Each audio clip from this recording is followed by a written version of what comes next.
parang hindi office, parang gallery, sir. Yes, I wanted it to be, everyone in this office will have a different experience. It's work, there's discipline, but it's not chaos. It's not chaos.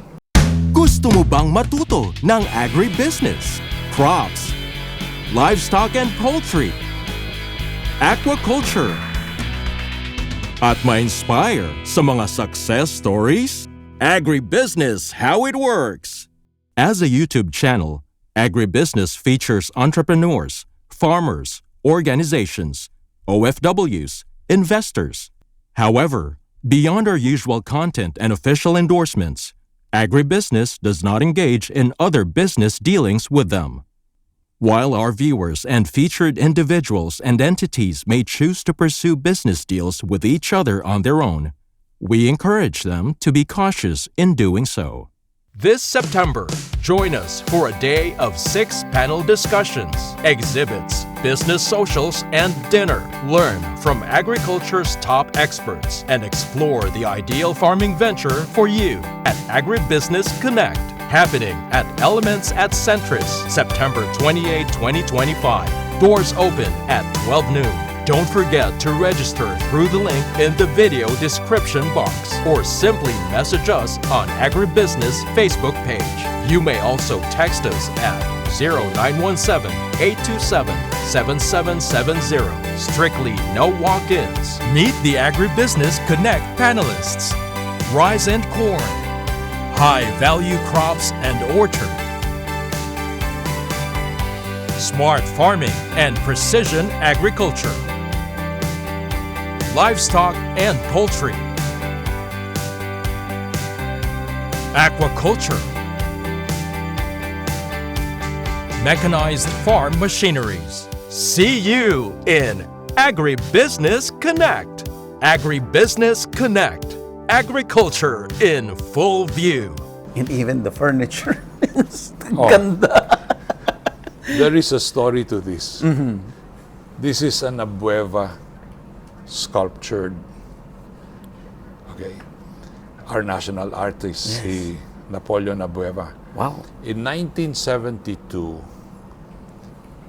kinausap niya, sabi niya, Willie, I'm fixing my house, and can you put pipe-in music in my house? I said, sure, no problem. So, ginawa ko yun. And then after a month, sabi niya, Willie, how much do I owe you? Sabi ko, Billy, that's, magkaibigan tayo. I'm more than happy meron kang pipe-in music sa living room mo. Okay, so, dumaan isang buwan, isang Sabado, pagpasok ko sa opisina, ito nakaharang sa pinto. Sabi nung guard, hindi, pinaiwan para sa inyo. Then nung nakita ko, Billy Abueva, that's, what year was that? 76. 76. Okay. So, wala pang cellphone nun. Sabi ko, Billy, ang ganda nung pinadala mo sa akin, but I cannot afford it. Sagot sa akin, Willie, that's my gift to you. Wow. Kaya hindi ko pwedeng ibenta ito. Regalo sa isang pinakamahal kong kaibigan. Wow. A national artist, yan. And that's why this is preserved. I will never sell it because it's a gift from a very close friend. Yan.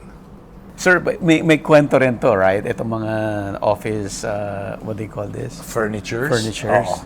Well, as early as 1976, 77, nakikita ko na sa ibang bansa na the trend of offices, hindi na yung mga enclosed rooms. No?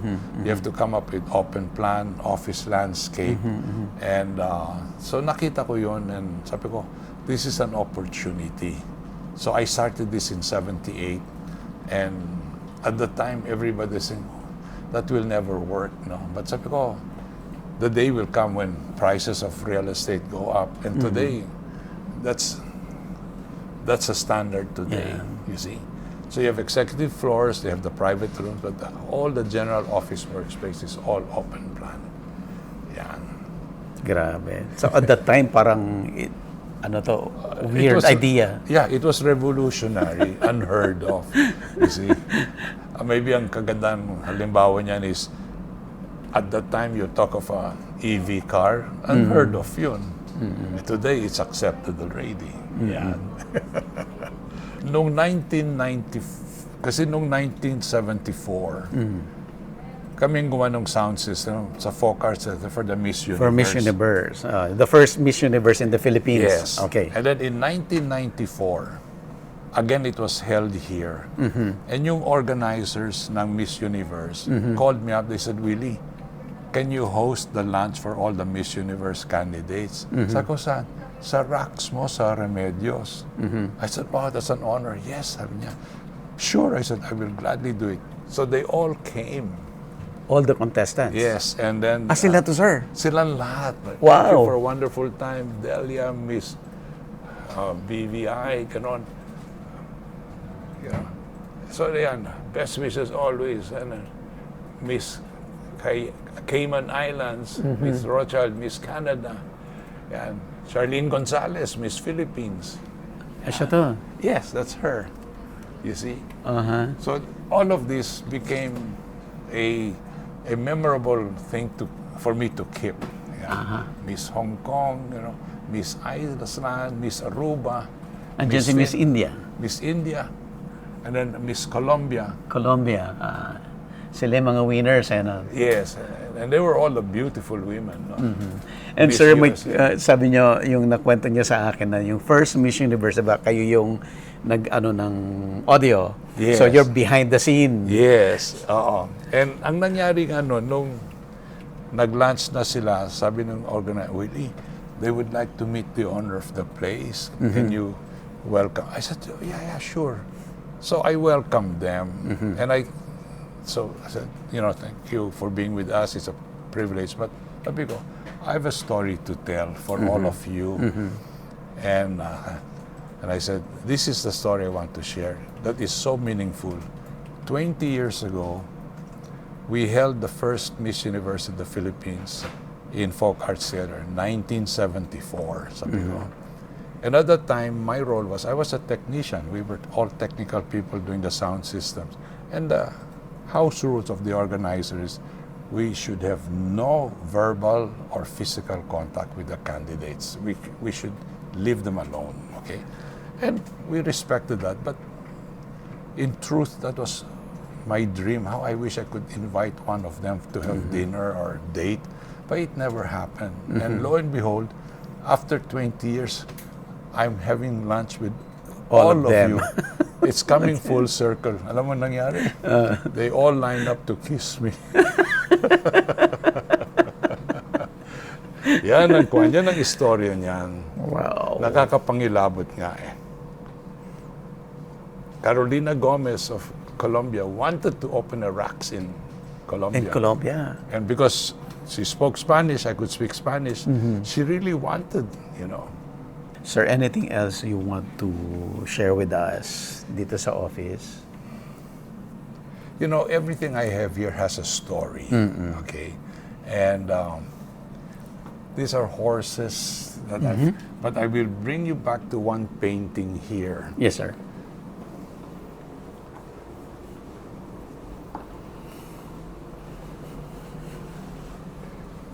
This is a painting of horses. Now, this is done by Balahadia. But the story behind this painting was the late Ambassador Danding Cojuangco was a good friend. And he invited me. He said, Willie, he says, the horse of Gretchen, his wife, was racing in that championship race. Pwede ba bang kunan ng video? So I said yes. And that was, I think, Fiorella's Pride. So I took it and gave him the video and she won the prize. And fast forward, my wife sees this. She doesn't know the story. And she liked it so much. she bought it because it was a painting of Balahadya, not knowing that was exactly the picture of the photo finish of that race. Wow. Okay, so that's the first chapter. And so nung sabi ko, wow. In fact, I mentioned this to Uncle Danding. I said, the painting, no, Willie, that's for you. So this was the champion, Fiorella's pride, okay, or Fiorella. Ngayon, fast forward through the years, I'll show you. Another friend, also done by Balahadya, and he also did a painting of that same race, horse number 3. That's Fiorella. Okay?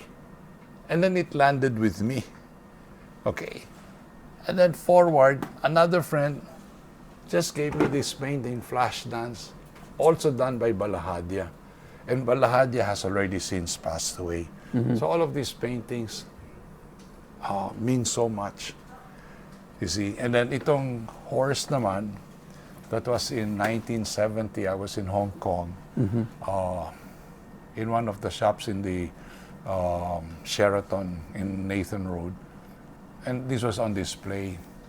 And kinausap ko yung kuwan, he sold it to me for 250 Hong Kong dollars. And kasi I'm Year of the Horse. And what he did was he painted that the message there is, wherever the horse threads, success follows. So meaningful. Wow. Yeah, and then he had the dedication to my name. See? And I'm Year of the Horse. You see? And then, all of this about Balahadya. Last year, a friend came, visited my office, he saw all of this, and he says, "Pare, may regalo ko para sa'yo. You like horses?" And he gave this to me. Again by Balahadya. And it's also the same horse of Gretchen Pohanco. 1977. Wow. Kasi yan ang champion eh. So talagang pinagkakuan yan. So it's all coming together here. And that's what makes it. Binigay lang sa akin. It's for you. Framed na lahat. Sabi niya, I've had it in my, I'm giving it to you. The same year that all those paintings were made. You see, so again, I cannot sell them. Hindi ba? Yan. Sobrang, sir? Ang galing ng kamay ni Balahadya. Wala na, he passed away in Hawaii. Very much in and his specialty was about horses. Nakukuha niya yung bibo ng kabayo and all of that. Yan. See? Wow. Then, Wine collection. these are wines collected through the years, given by friends, and it's also been my policy. I never give away wine gifts that are given to me by friends kasi piling-pili yan eh. Yes, sir. So I keep them and I share it with friends. We enjoy it from time to time. Wow. And dito is our offices for Sanadu. Ito ang Sanadu. Yes, so this is our work zone for Xanadu. Offices for our field technicians, and most of them are normally all over the country. We have them in Sultan Kudarat, Dipolog, Jensan, Negros, Iloilo, Mindoro, Bicol, yan. Grabe yung collection, sir. No, yan ang pwede kong sabihin, yan ang kayamanan ng mga aking memories. Hindi kayamanan ng halaga ng isang bagay. It's kayamanan ng the memories. In fact, I can tell you a story about that other horse painting. Sige, sir. Okay? This was in 2001. I was in New York. Lumabas ito sa dyaryo. It's apparently the world-famous horse race in the lake. And then, this picture, I flew to London, exactly came out. And 2001, and tinago ko ito, I kept it because sabi ko, if I have the time, I would like to paint it myself, but I've never had the chance. So, early this year, I have a very good friend, an artist, si Mike Sagaran. I told him, I showed this to him, and he did an original, capturing this, the whole spirit of that race. So from a photograph in 2001, it's now an original oil painting. Wow. So, binuhay niya, no? And that's why it means so much to me. This was done 2025, you see. So 25 years later, na-fulfill it all. Wow. This fellow is here. Hanggang dito yung, hanggang dito ang kinapture niya. You see. Up to here. So there are two jockeys. Yan. And this was in a race in St. Moritz on the lake during winter. So, ibang karera yan. And I'm not a horse racer. Wow. Ito na yan. Yan ang Adidas. The way I do this, partner, is So may sabaw pala, sir. inumin mo muna yung sabaw. Ganun mo lang. Ganun mo. Diretso, sir. Oo. Sarap. Sarap. Iba, no? Lagyan mo muna ng toyo. Ang sikreto ng sarap niyan, huwag mong himayin sa buto. Isubo mo lahat na yan. Oh. Yan. Isubo mo lahat. And then, unti-unti mong ilabas yung...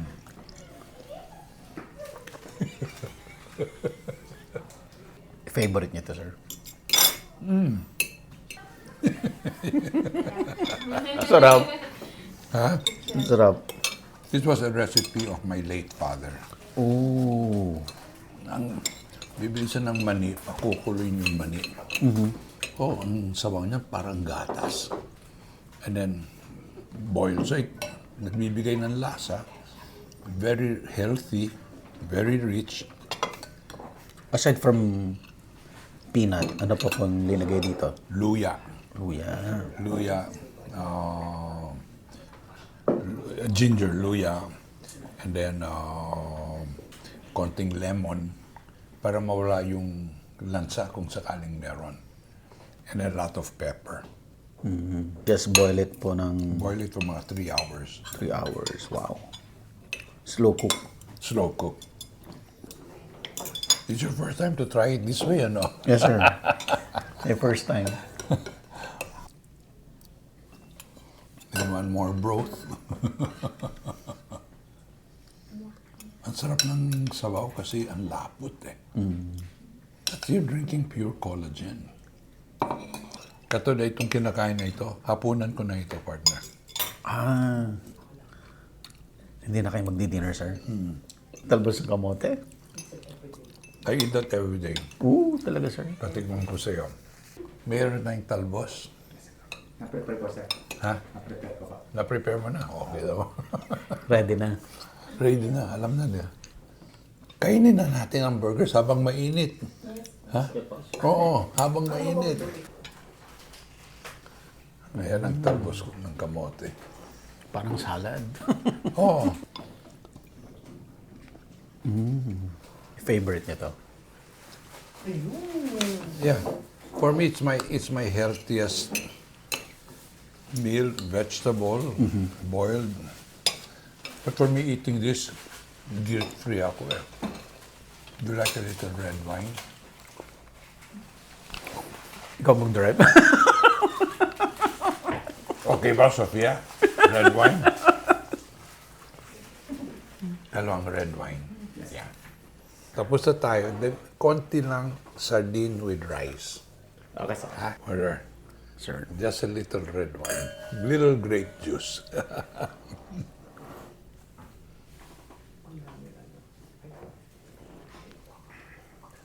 Ang interesting nung kwento ni Sir Buddy kanina na nag-date kayo ng wife mo sa racks. Yeah. Diba? Ano pa kami?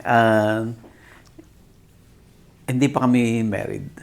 Diba, talagang racks really, ako naman, dun ako, yung graduation dinner, or hindi pa, early dinner, the post-graduation celebration sa racks, Tatandang Sora. So talagang ang racks talaga. The same sa Tandang Sora. Ang nagsara din yung white. Sabi na flyover. O, diba? Napaka-historical sa amin. Meron kang pakikita Yeah, sa rhinestone. Kaya ako napansin yung wood, mahilig kasi ako sa wood. Kaya nakita ko siya kaagad. Kita mo. Ayun yun. Sophia, you wanna try this? Oh, nandito naman ng... Okay. Sayang you don't have your bagoong. Oh, The pain. konti lang, sir. Another bag for the last. ganun. Okay na po. Nandito lang kami kumain dito. Sus. You know, sorry, nakaroon na sila. Saan po nagluto? Ha? Hindi, sa bote lang yan. Sa bote Sa bote na. hindi na namin nilo. Imported brand po ito or dito No, lang? local lang. Local? Wala yan dito. Ang dami natin kung ano, all homemade. Di ba? Ulam na yan eh. Diyan kasabay yung salad. Salad is kamote, tomato, Sibuyas, sibuyas, and suka. red egg. I would be very anxious to see how your audience will react to this program. Nape-pressure ako. Yeah, not, At masarap yung rice. Masarap. I buy a kilo of black rice, a kilo of brown rice, 1 kilo of black, brown, red, 1 kilo of Japanese rice, and 1 kilo of malagkit. Oh. Wala tayong pulang bigas, no? Meron sir, pero ubos na po yung It's really good. yung luto. Kuwan pa lang po. Merong red rice in Quezon or Kamsur that it's red rice pero malagkit. Oh, Masarap. oh, I'm sure. Kasi yung black rice, gritty, matigas. Brown. So, ginawa ko, hinalo ko. So, meron kang kabutan nun lahat. Then yung malagkit ang nagpapabigay nung linamnam. Then meron Japanese rice. Pagluto nung pula, hindi mo alam kung anong Kung saan pinaghaluan. siya. Pero, ang bango pa. Yung pang haluan ng kanin yung kanin mo sa dinas. Hindi na, sir. Pangasinan pala. Balunggaw. Oo nga, pero Ilocano side. Yeah, Ilocano. So, nabili na lang po ito sa grocery. Binila namin sa Fruits at DA, sa Agri, DA. oh. Agree. Sa AgriLink. Agrili? Wait na na-obvious kung gano'n nakatagal yan. Frozen naman yan. Frozen yan. That's almost a year. Frozen yan. Like, you know, what did I say? 78. 1978. Hindi na, ano naman yan eh, tawag dito, well-preserved. So, we need to finish the 2024 durian stash so we can reload. Kasi you will get more. Yes, oo. Grabe. Ubusan yan, ha? Ubusan. Anong company ni John? Yung Chinese na exporter? Si John, dami niyang dala na durian. So sila yan? Na-feature ko na sila. So yan, durian nila yan. It preserves well, But do you eat durian? Oo naman. Ako rin, I love durian. Kahit tagal- But I prefer yung fresh.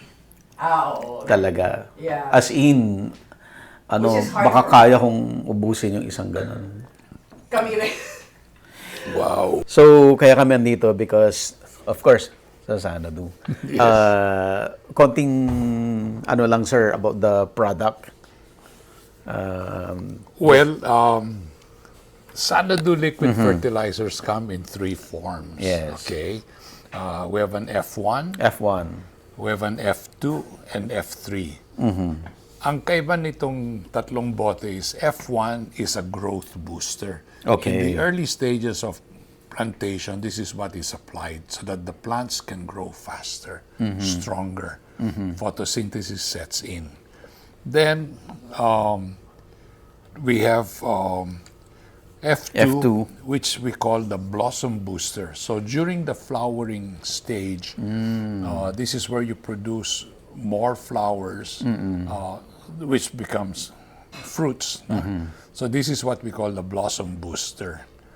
And then the third one is the yield booster. Itong nagpaparami na. This is the one that delivers the final fruit for rice, for corn. Yan. So these are the three different modes of products that is available sa Sanadu. And only these three. Yep. Yan.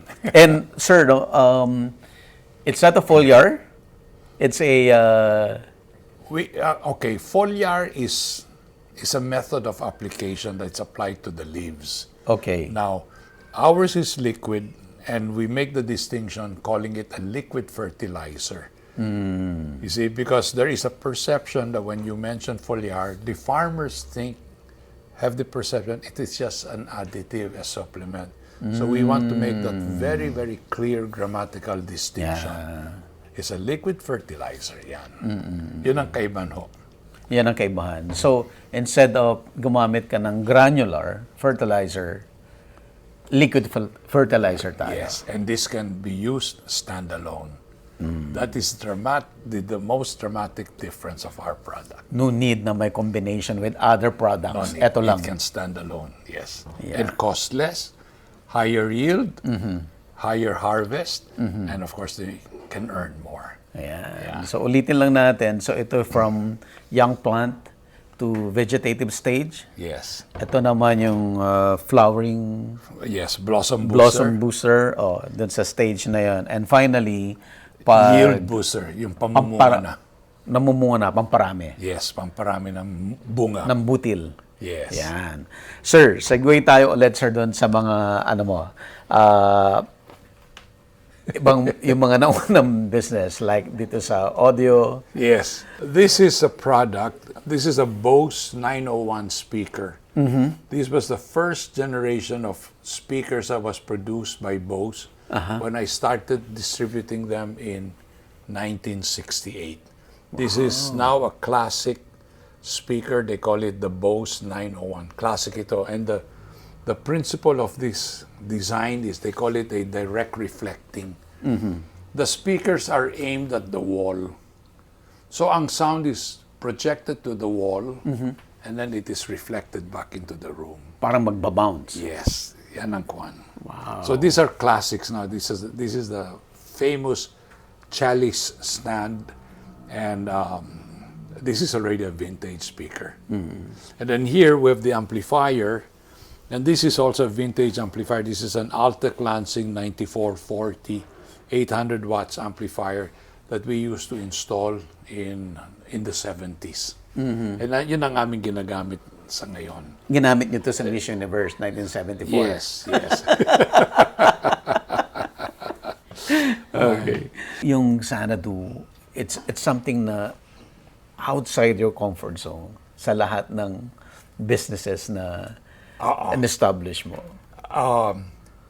That was the challenge, and that what was most appealing to me was it's a totally new frontier of opportunities that can provide a better future for our farmers.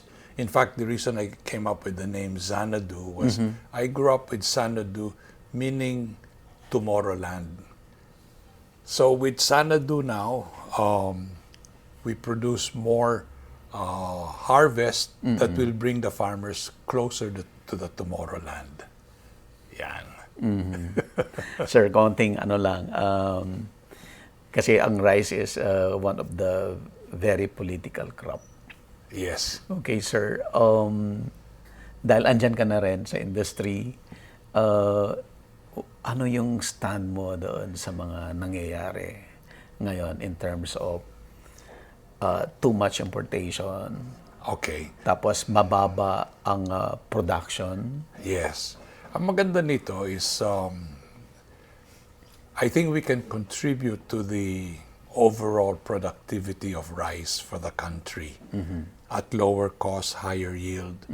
And then at the same time, the way I see the opportunities here is if the government, the DA, to protect the farmers, will peg a guaranteed price per kilo to the farmer. Let's say they'll buy it from the farmer at 30 pesos per kilo, so that all the traders who will buy will have to offer a better price. And then in that manner, the farmer will not be a victim of the price manipulation of economic desperation. Kasi nangyayari yan, pagka maraming harvest, lalong binabarat. Kasi the demand is lower, the supply is larger than the demand. On the other hand, kung kulang ang supply, pinipiga din dahil kukunti na lang. So, the government can do is to peg a price for the farmers that whatever their harvest is, they get a guaranteed price of 25, 30, 35 pesos. So that all the traders have to bid at a price higher. And I think that will save them from becoming victims of pricing manipulations by the middleman. Yan.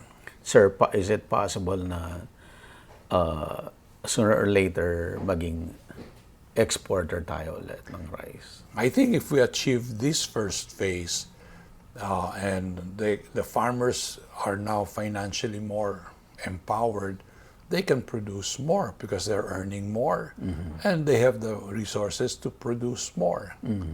That day can come. That will be the dream of my legacy. Yeah. By the time nangyari yan, sir, Palakpak tayo. Para sa bayan. Para sa bayan, para sa mambubukid, at sa magsasaka. Yan. Sir W, thank you so much. Ang dami ko pong natutunan. Of course, first time kong makasakay ng Ferrari. That is the joy I want to share with you. And of course, yung learning, sir, doon sa conversation natin, ang dami kong natutunan. Salamat naman. Salamat naman. I am humbled by those statements. Ayan. Thank you, sir. Okay, thank you. Thank you. Okay, Sir W, dito nag-start ang lahat. Yeah, This car. this was my first car I bought in 1966. It's a 1965 model. I bought it for 5,200 pesos. But this is the origin of my... Ano pong car ito, sir? This is a Sunbeam Alpine. It's an English... Pero nagsara ng kumpanya. You see? But this is really the root and foundation of my love for cars. Passion for cars. How much you bought this, sir? 5,200 pesos. In 1966. 66. Today's money, magkano po yun? Siguro mga 500,000. 500,000. Oh, easily. At that time. At the time, yeah. Ang minimum wage was 120 pesos a month. Per month. So And that's a big money, yung 120 pesos. So ang kinikita mo buong taon is 10 months is 1,200. So Wow. 1,440. Yan ang wala pang 13 months pay noon. Nabubuhay na ang tao with 120 pesos a month. Grabe. Ang gasolina was 20 centavos per liter. Kung magbayad ka ng 5 pesos sa gasolina, may sukli ka pa full tank. Grabe. Imagine that. Even 4 years, hindi ka makakabili yung from your salary. Yeah. Because may gastos ka pang iba. May So, gastos pa. Pero talagang napiga ako, nagawan ko ng paraan, naibili ko, nabayaran ko cash. Wow. And the owner was a British guy by the name of Donald Smith. He was working with ADV. In fact, ang pangarap ko sana ay magpangabot pa kami ulit dito. Can you imagine the stories that we can share? Pero I've lost track of where he is. If he's still alive, no?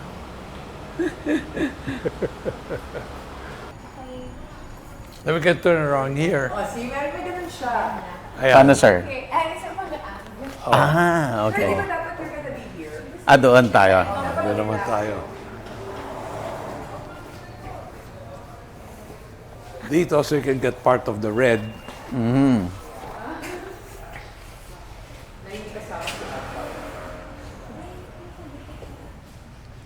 Oh, yung wire? Sir, off the record, how much is one Ferrari right now? This one is million. Wow. Yan. Ito ang gawin natin. Sir. One more. Yan. Makibaka. Okay, tapos na po yung shoot natin. At ang dami kong natutunan kay Sir W. Ang isang sa mind ko ay yung sinabi niya na hindi minimeasure ang success sa dami ng pera ng tao. But minimeasure yung success paano niya i-solve or makuha yung gusto niya. So, meron siyang binigay sa akin na kanyang book. Ganda, no? Knowing when to exit. At nakaka-touch kasi nagsulat siya talaga ng ayan.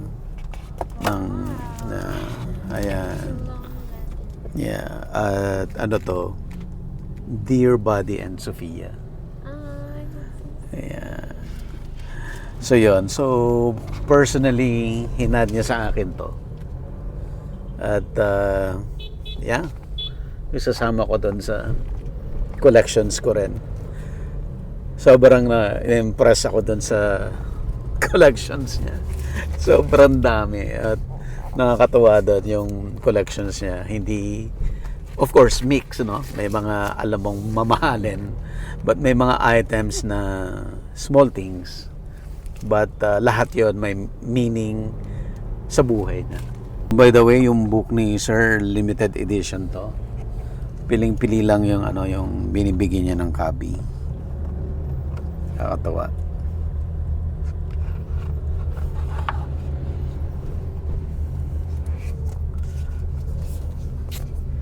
Agribusiness merch is now available on Shopee and Lazada.